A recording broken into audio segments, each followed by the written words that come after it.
Capítulo 2. ¿Qué hay de nuevo respecto a la nueva física?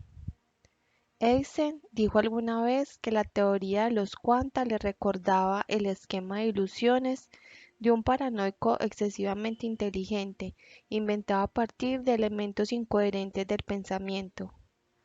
Todas las descripciones que se aplican a esta física, absurda, bizarra, increíble, son similares, incluso la tarea de buscar los significados verdaderamente opuestos que describan los descubrimientos en este campo, parece ser algo que todo el mundo evita.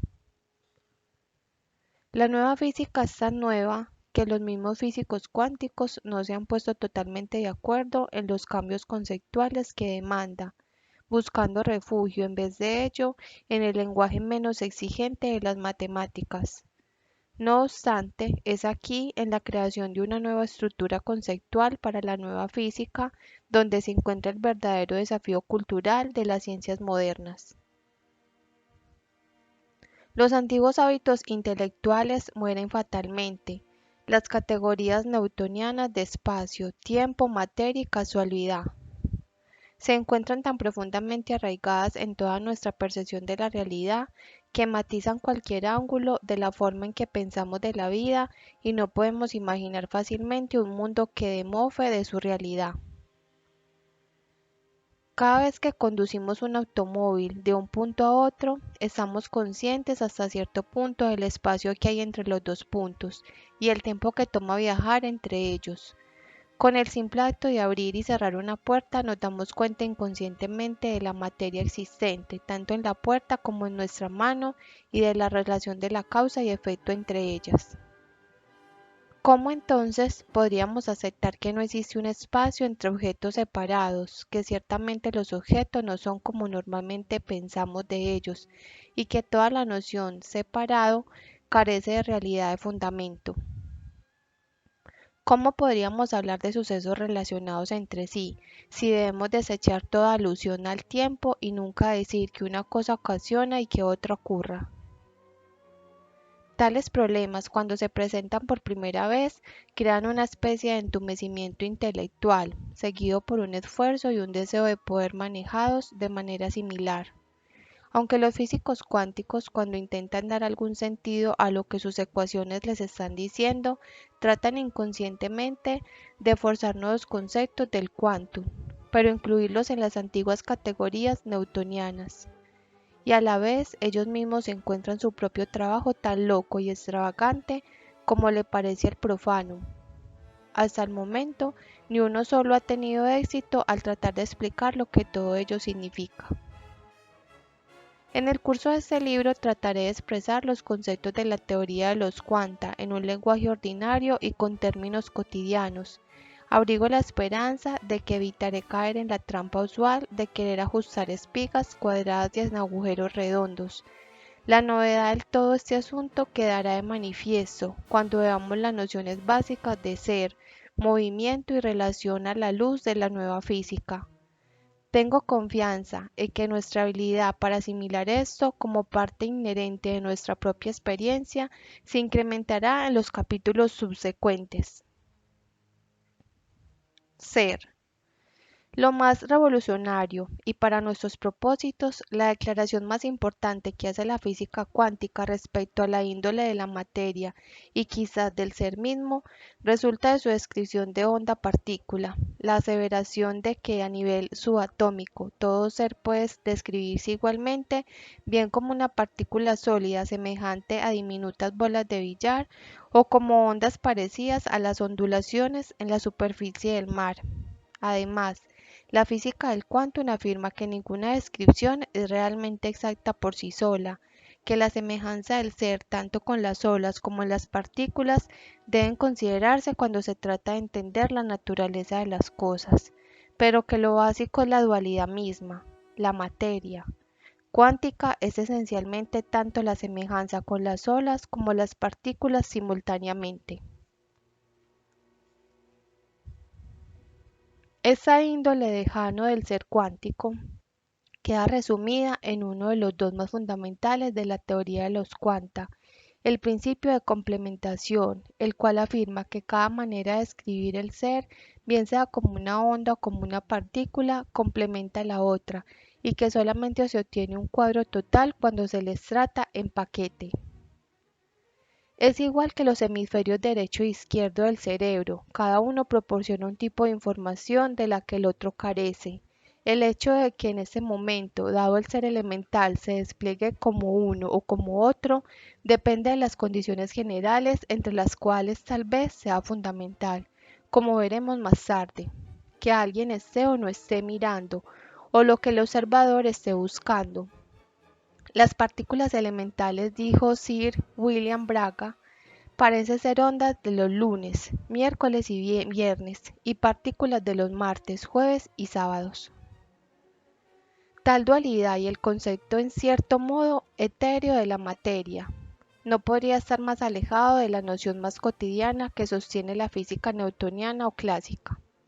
En la física de Newton, a la que debemos nuestra percepción común de las grandes cosas, se daba por supuesto que el ser, en su nivel más básico y no analizable, consistía en diminutas partículas separadas entre sí, átomos, que chocan una con la otra, se atraen o se repelen.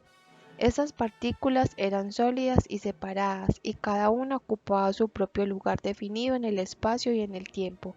Por otro lado, los movimientos en ondas, como las ondas de luz, se consideraban como vibraciones dentro de alguna jalea básica, el éter, no como cosas fundamentales por sí mismas. De este modo, tanto las ondas como las partículas tenían un papel que desempeñar en la física newtoniana, pero se pensaba que las partículas eran lo básico y eran ellas lo que formaba la materia. Sin embargo, para los físicos cuánticos, tanto las ondas como las partículas son fundamentales. Cada una de ellas es una forma en que la materia puede manifestarse, y juntas las dos son los que es la materia.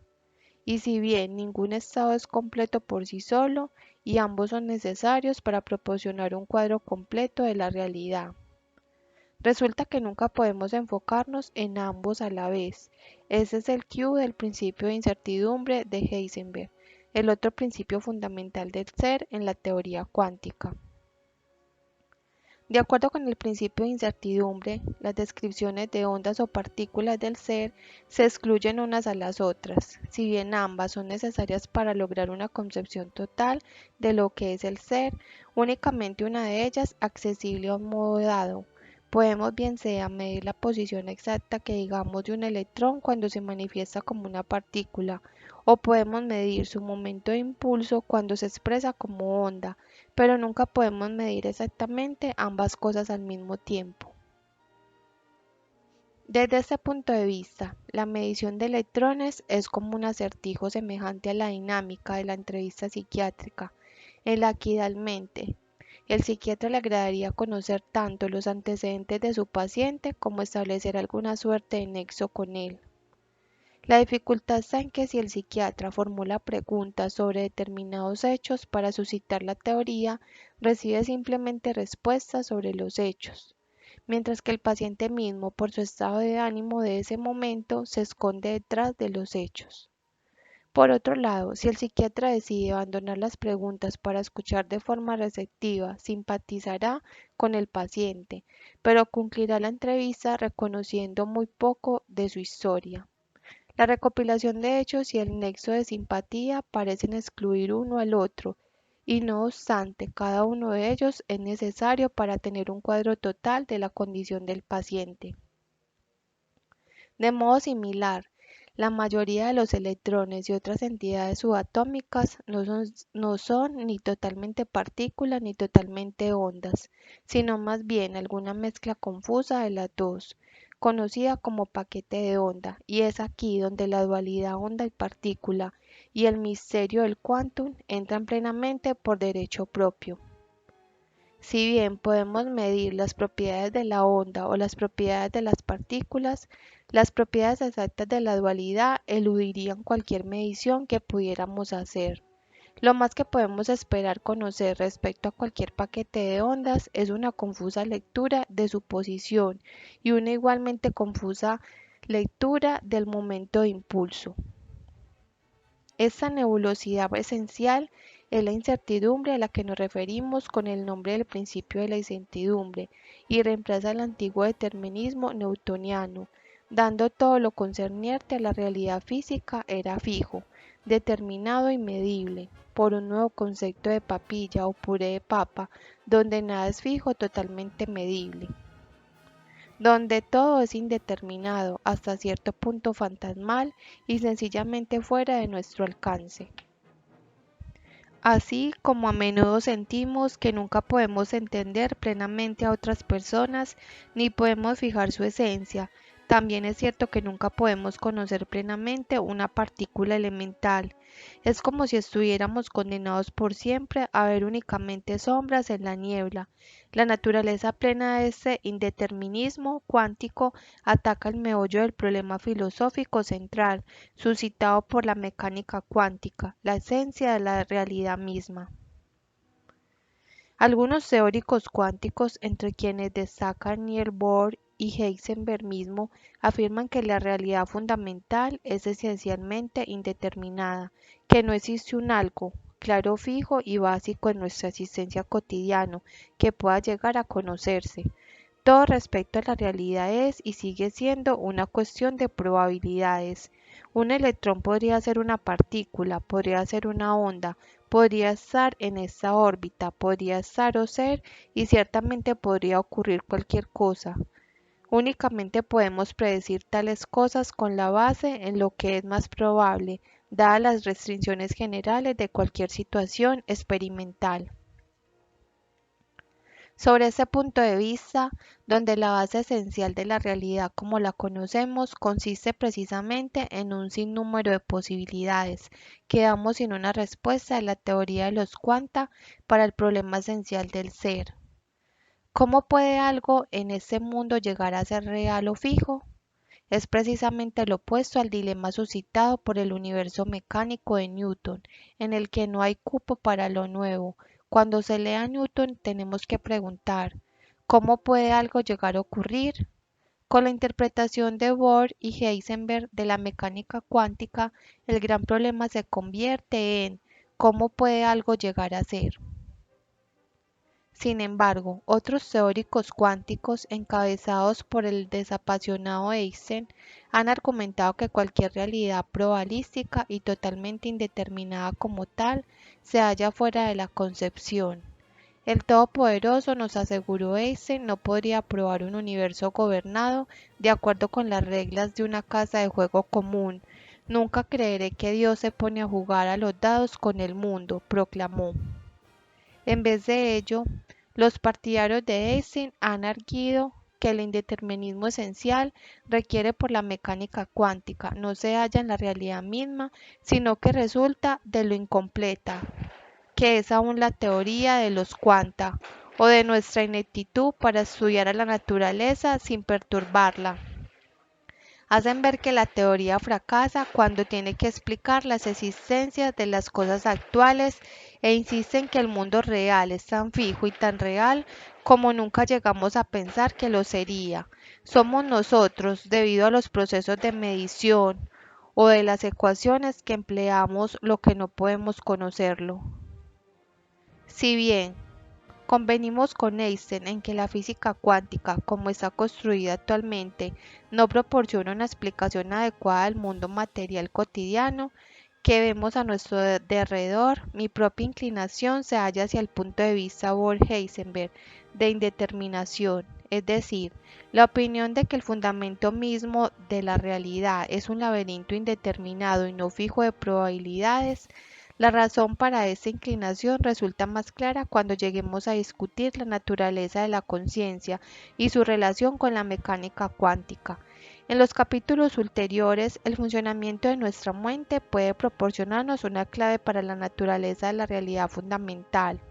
Por ahora, lo indeterminado del quantum es, por lo menos, una forma sumamente metafórica de percibir la realidad a nivel cotidiano. Podemos ver el principio de la incertidumbre, el principio de la complementación y la dualidad onda-partícula, como ofreciéndonos una elección entre diferentes formas de ver el mismo sistema. Por ejemplo, podemos pensar en las ondas como imponentes ondulaciones en la superficie del mar, o podemos pensar de ellas como muchas partículas de agua individual y perturbadas moléculas.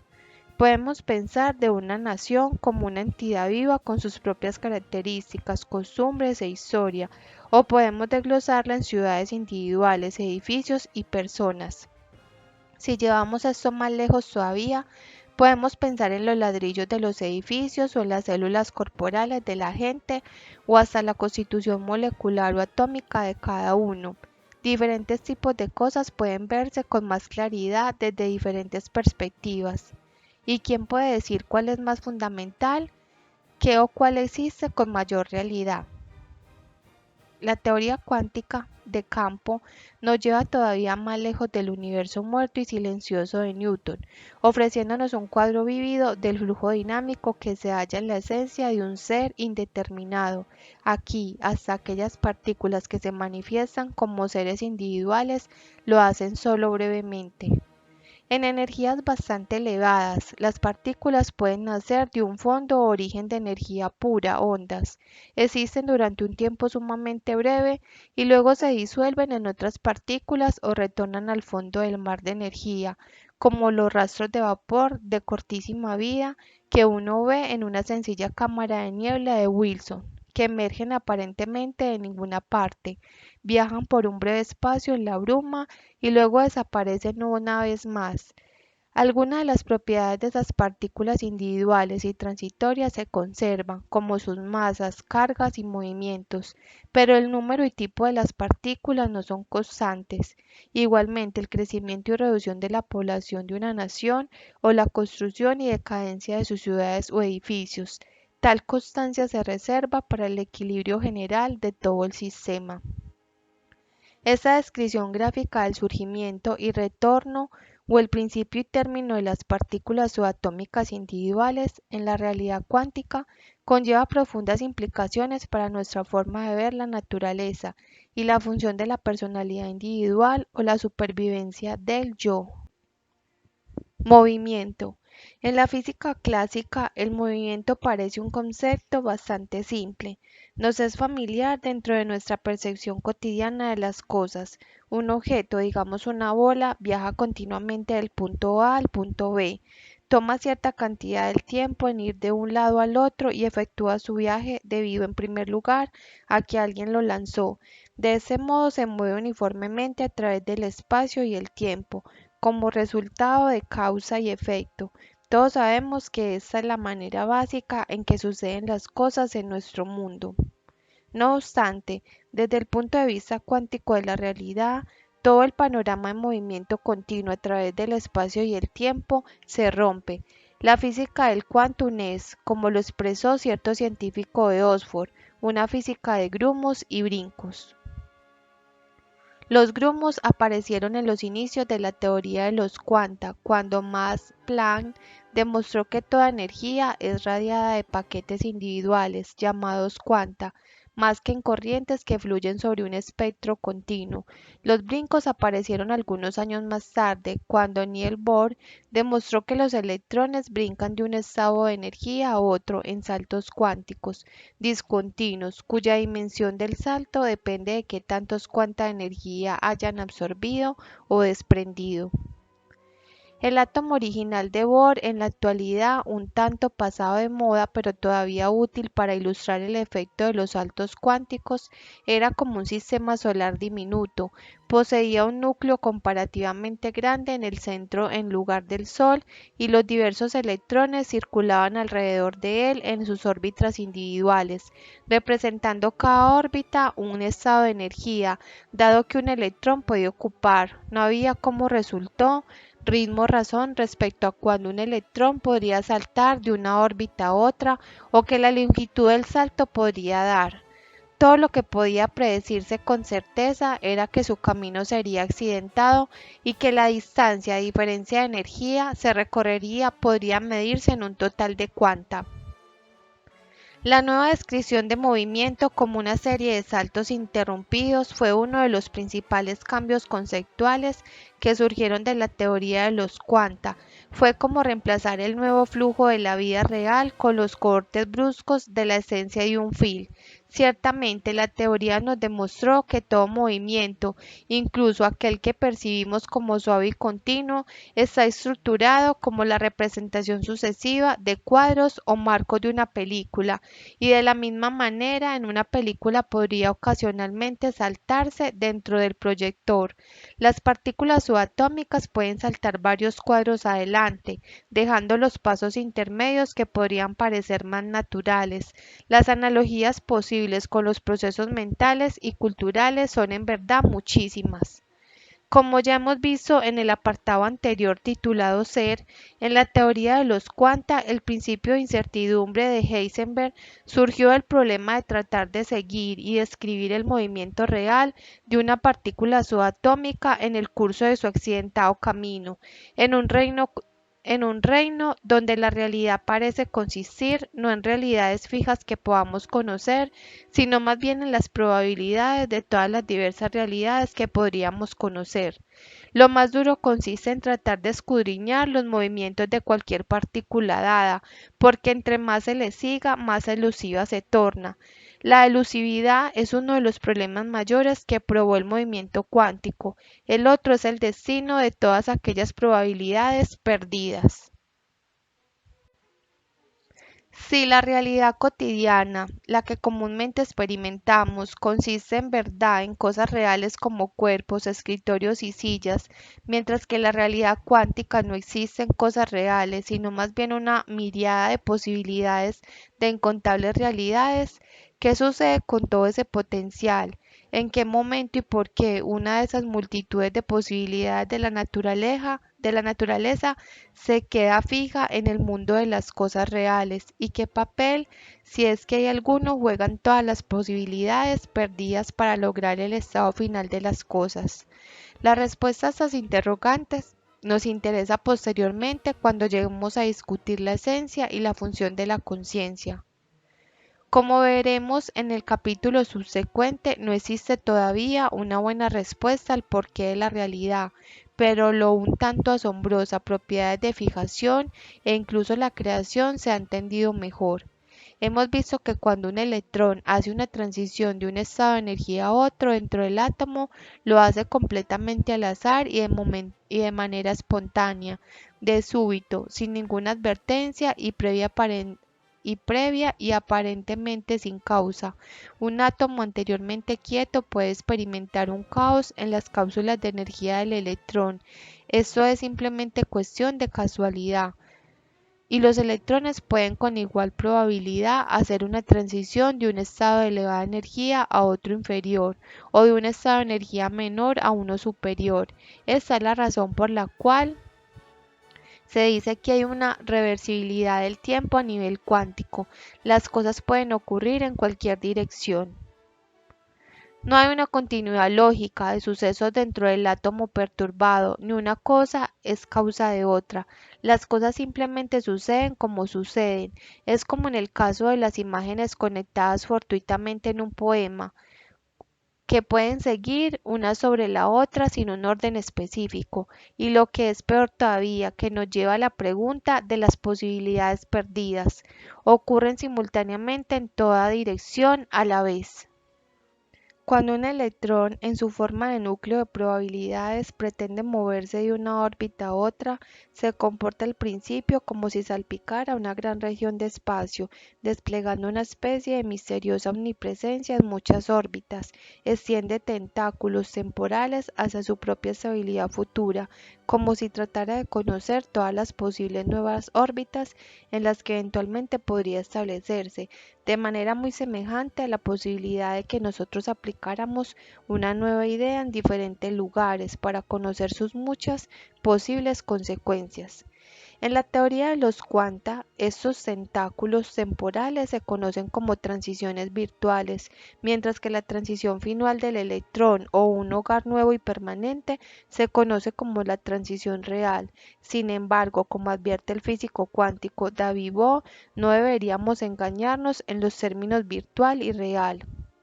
En ocasiones, las transiciones permanentes, es decir, conservadoras de energía, se conocen como transiciones reales, para distinguirlas de las llamadas transiciones virtuales, que no conservan energía y que deben por tanto revertirse antes de que haya llegado demasiado lejos.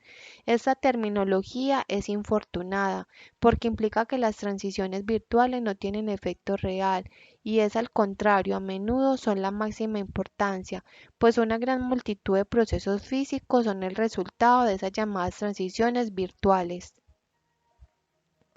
La situación es en cierto modo semejante a la de una joven muchacha internada que por fin es presentada en sociedad cuando abandona el lugar donde estaba recluida, anteriormente protegida y resguardada en un reposo obligado. Se ve de pronto enfrentada a ofertas de matrimonio por parte de varios pretendientes. Todo un mundo nuevo con todas sus posibilidades se ha abierto y a ella, y naturalmente quiere ocupar al máximo su potencial para lograr un matrimonio feliz con el hombre de sus sueños. En el mundo real, ese mundo de realidad cotidiana, tendría que explorar esas posibilidades una a una, quizás celebrando citas con cada uno de sus pretendientes en diversas ocasiones, antes de estar segura de que podría por fin decidir cuál es exactamente el adecuado. Sin embargo, en el mundo de los Quanta, la confusa muchacha simplemente se dejaría llevar por todos los que la pretenden, todos a la vez, quizás hasta estableciendo una casa con cada uno de ellos simultáneamente. Si sus escandalizados padres desearan escribirle reprendiéndola por esa conducta libertina, encontraría difícil y hasta imposible formularle imputaciones. Tendrían que enviarle cartas duplicadas a todas sus nuevas direcciones, puesto que en la realidad ya podría encontrarse en todas ellas. Y si los nidos de amor de la joven se hallaran sumamente cerca uno del otro, podría incluso pararse en alguno de sus balcones y hasta agitar la mano como saludándose a ella misma. Por supuesto, al fin después de explorar sus posibilidades al máximo, la muchacha eventualmente se establecería, se casaría y viviría en un hogar con solo uno de sus pretendientes, pero no sin antes haber dejado requisitos de sí misma en los diversos vecindarios donde había ocupado direcciones temporales. Los vecinos podrían recordar haberla visto y preguntarse qué había ocurrido con ella y si la naturaleza había seguido su curso normal. Podría llegar a haber vástagos de los muchos enlaces temporales, los que a su vez crecerían para influenciar al mundo, pues un gran número de procesos físicos son resultado de esas llamadas transiciones virtuales.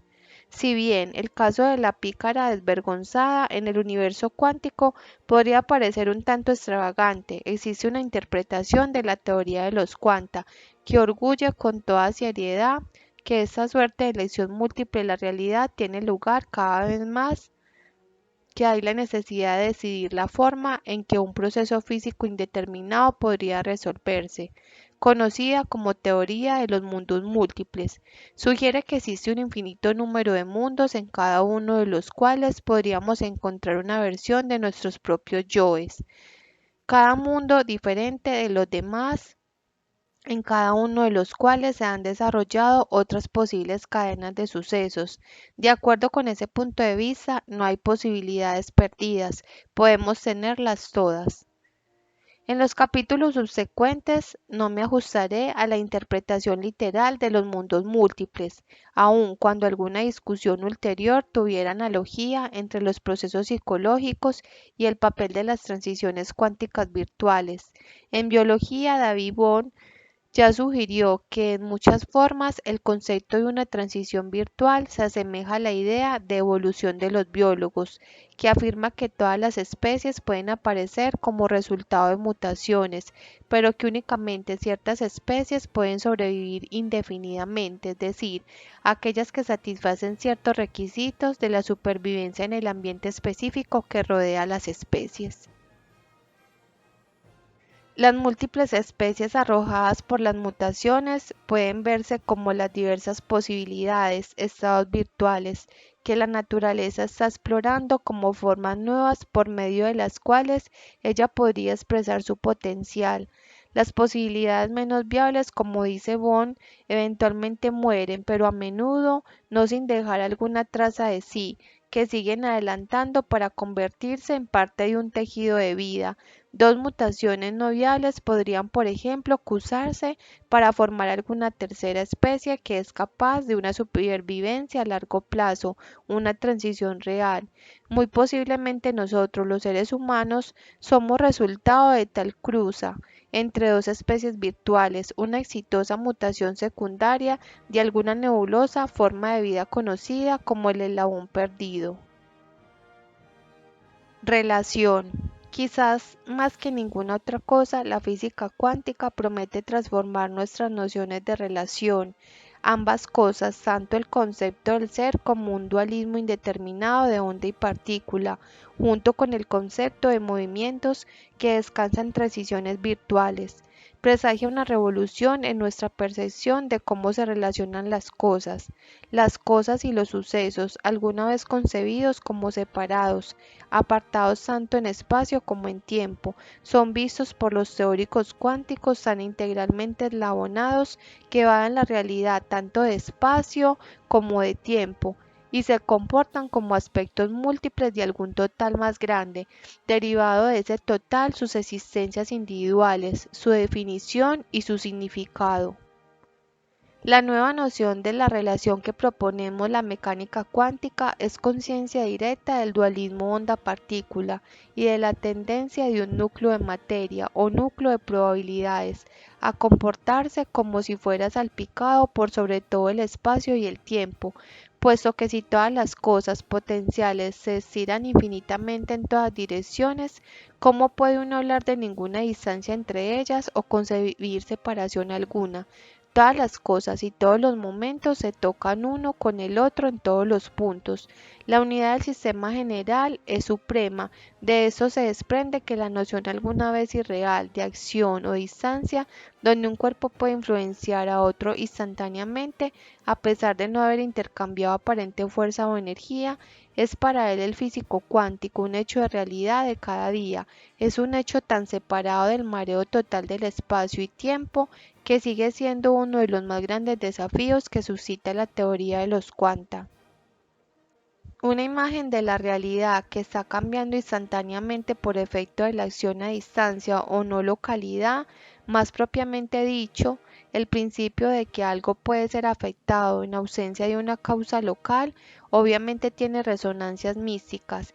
Es una imagen de la realidad que se contrapone al sentido común y a la física clásica, ya que tanto el sentido común como la física clásica descansan en el principio intuitivo de que la realidad está compuesta a cierto nivel de partes básicas e inescrutables. Esas partes se hallan separadas pero en forma inherente y cualquier efecto verificado en una parte se supone comúnmente que tiene una causa atribuible a alguna otra parte. Además, de acuerdo con la teoría de la relatividad, ninguna causa, digamos una señal, puede viajar de un trozo de realidad para afectar cualquier otro trozo más velozmente que la velocidad de la luz. De este modo, cualquier noción de influencias instantáneas debería quedar fuera de cuestionamiento. Todo el problema de no localidad es tan difícil que rara vez llegó a suscitarse en los inicios de la teoría de los cuanta, y solamente en años recientes los físicos han intentado convertirlo con ello. Fue Einstein quien primero demostró que las ecuaciones de la teoría de los cuanta predecían la no localidad instantánea. Para él era imposible, lo calificó de irreal y absurdo, y nunca se sintió cómodo con las implicaciones metafísicas más amplias de la física del quantum. La predicción de no localidad era la prueba clara que necesitaba de que la teoría de los cuantas está incompleta y mal encaminada y continuó su campaña para que no se reconociera esto. En una de las famosas paradojas de la física, la paradoja de Einstein-Podolsky-Rosen, conocida como EPR, las iniciales de los nombres, demostró de una vez por todas lo que pensaba, que la supuesta existencia de influencias no locales llevaría a una contradicción. El Q de la paradoja de PR puede entenderse imaginando el destino de una pareja imaginaria de gemelos idénticos que han sido separados desde su nacimiento. Un gemelo todavía vive en Londres, el otro ha ido a vivir a California. En el curso de los años no hubo contacto alguno entre ellos. La verdad es que ambos ignoraban totalmente la existencia del otro. Si aplicamos el sentido común, diremos que los gemelos han llevado vidas enteramente separadas. No obstante, a pesar de su separación y la falta de comunicación entre ellos, un psicólogo que estudió a los gemelos ha observado una sorprendente correlación en sus estilos de vida. Cada uno de los gemelos ha adoptado el sobrenombre de Bagger.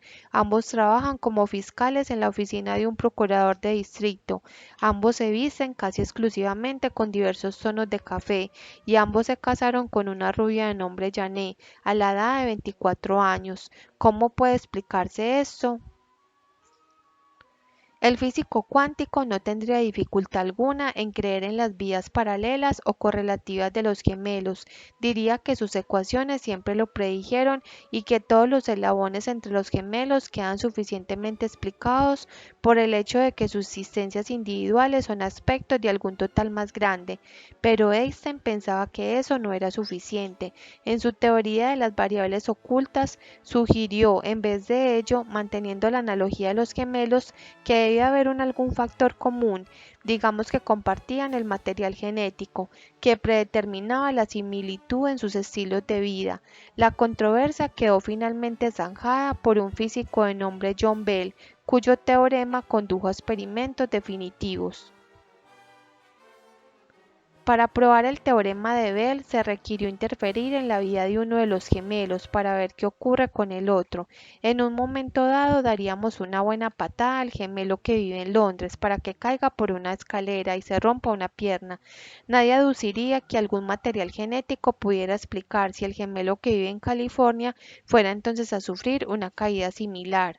Así pues, si el gemelo de California se mantuviera de pie cuando su hermano londinense es pateado, la teoría cuántica demostraría estar equivocada y estén en lo correcto, pero si el gemelo de California también se cayera, este estaría equivocado y la teoría de los cuantas sería correcta. De hecho, cuando el gemelo de Londres recibiera una patada que lo hiciera rodar por la escalera, el de California debería sufrir una caída idéntica, exactamente al mismo momento y romperse la pierna. Aun cuando nadie lo hubiera pateado, todos los aspectos de sus vidas son inseparables. A nivel subatómico, tales experimentos de correlaciones se han llevado a cabo muchas veces en pares de protones correlacionados y las influencias no locales que ligan sus estilos de vida se han probado muchas veces. Los patrones de conducta de los protones se hallan tan enlabonados por medio de cualquier separación espacial, lo cual podría ser de unos cuantos centímetros, pero podría ser también todo el camino a través del universo. ¿Qué tal pareciera que no hubiera espacio alguno entre ellos? Se han efectuado experimentos similares para demostrar los dos mismos efectos de correlación misteriosa a través del tiempo.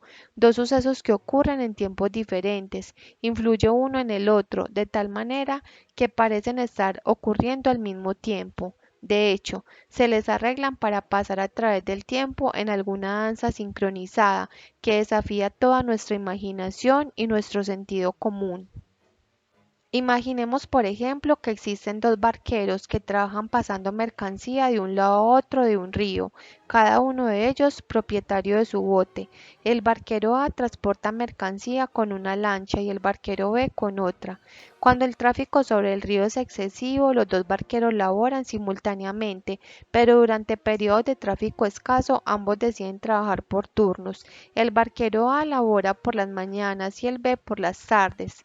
Durante rachas de mucha ocupación, cuando los barqueros trabajan al mismo tiempo, eligen de manera arbitraria cuál barca usar, por lo que ninguno de ellos considera la barca como suya propia. Cuando empiezan a trabajar por turnos separados, esta selección al azar de la cual barca usar persiste, pero con un cambio fundamental. Cuando el barquero A se presenta para el turno matinal, selecciona arbitrariamente uno de los botes y cuando el barquero B llega para su turno de la tarde, usa siempre cualquier barca que la A no haya usado, aun cuando no tiene modo de saber qué barca empleó A. Así pues, aun cuando los dos barqueros llegan a trabajar en diferentes momentos del día, continúan usando las dos barcas. la cual sugiere que ambas están presentes. Su conducta está enlabonada a través del espacio del tiempo entre sus turnos, que es lo que siempre los correlaciona. Las correlaciones que se demuestran en un experimento de protones que se llevó a cabo siguiendo estos lineamientos fueron siempre tan exactamente simétricas que no tiene sentido decir que el barquero A prefirió determinado bote en particular antes de que el B eligiera el otro, o que el B escogió el suyo, debido a un misterioso conocimiento del que antes había escogido A. Todo lo que puede decirse es que las correlaciones demuestran cómo dos eventos pueden relacionarse a través del tiempo de manera que asegure que siempre actuarán en concordancia, y cualquier intento por establecer una relación de causa y efecto entre ellos es completamente inútil. Tal sincronía es la base de todas las relaciones en la mecánica cuántica, impartiendo una nota muy moderna a la idea griega presocrática de la unidad del ser. El grado en el que las influencias no locales correlacionadas existen entre cuerpos o sucesos aparentemente separados depende del grado en el que un sistema esté en un estado de partícula o de onda. Las partículas se comportan más como individuos separados y están menos correlacionadas. Las ondas manifiestan una conducta de mayor correlación con el grupo. Regresaré a este punto en los capítulos subsecuentes, cuando discute la identidad personal y las raíces de la enajenación. La existencia de correlaciones no locales a nivel cuántico ha sacudido al mundo de la física y es uno de los principales factores que hacen tan imposible para los físicos cuánticos decir lo que significa su teoría.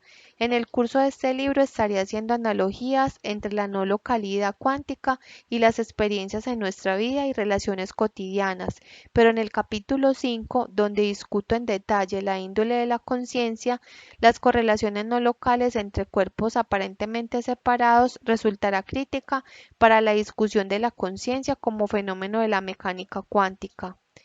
En ese punto resulta importante preguntar si el nuevo concepto de la relación que propone la no localidad no nos proporciona una clave para un entendimiento completamente nuevo de nosotros mismos.